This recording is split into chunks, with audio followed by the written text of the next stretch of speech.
Pasal 68 yaitu dasar intervensi.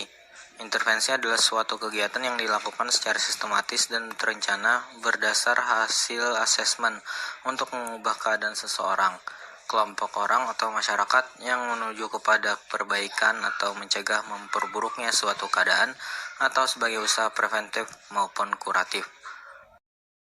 Pasal 68 ayat 1, intervensi dalam bidang psikologi dapat berbentuk intervensi individual, kelompok, komunitas, maupun organisasi dan sistem. Ayat 2, metode yang digunakan dalam intervensi dapat berbentuk psikoedukasi, konseling, dan terapi. Ayat 3, psikoedukasi adalah kegiatan yang dilakukan untuk meningkatkan pemahaman atau keterampilan sebagai usaha pencegahan dari munculnya atau meluasnya gangguan psikologis di suatu kelompok, komunitas, atau masyarakat, serta kegiatan yang dilakukan untuk meningkatkan pemahaman bagi lingkungan, terutama keluarga, tentang gangguan yang dialami seseorang setelah menjalani psikoterapi. Yang keempat yaitu psikoedukasi dapat berbentuk pelatihan dan atau tanpa pelatihan.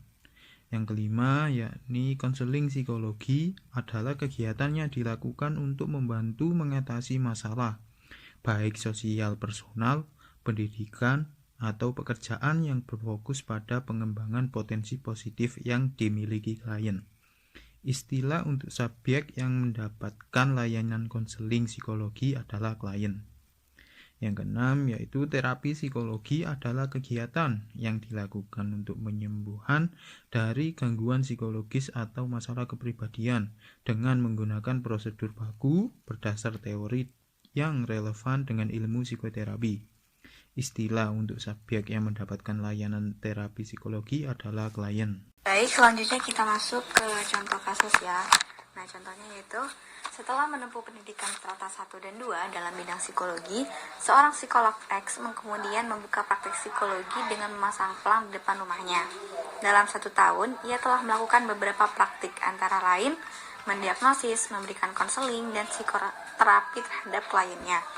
Namun, ketika memberikan hasil diagnosis, ia justru menggunakan istilah-istilah psikologi yang tidak mudah dimengerti oleh kliennya, sehingga sering terjadi miscommunication terhadap beberapa klien tersebut. Hal lain sering pula terjadi saat ia memberikan prognosis kepada klien, seperti menganalisis gangguan saraf yang seharusnya ditangani oleh seorang dokter. Ia juga sering menceritakan masalah yang dialami klien sebelumnya kepada klien barunya dengan menyebutkan namanya saat memberikan konseling. Psikolog X tersebut terkadang juga menolak dalam memberikan jasa dengan alasan honor yang diterima lebih kecil dari biasanya. Selanjutnya, analisa kasus.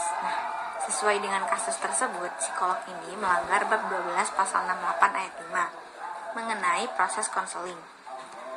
Di dalam kasus ini, psikolog tersebut memberikan hasil diagnosis dari proses konselingnya dilakukan dengan menggunakan istilah-istilah psikologi yang sulit dimengerti oleh kliennya, sehingga menimbulkan miscommunication. Psikolog tersebut juga menolak memberikan sesi konseling jika honor konseling tidak sesuai dengan harapannya.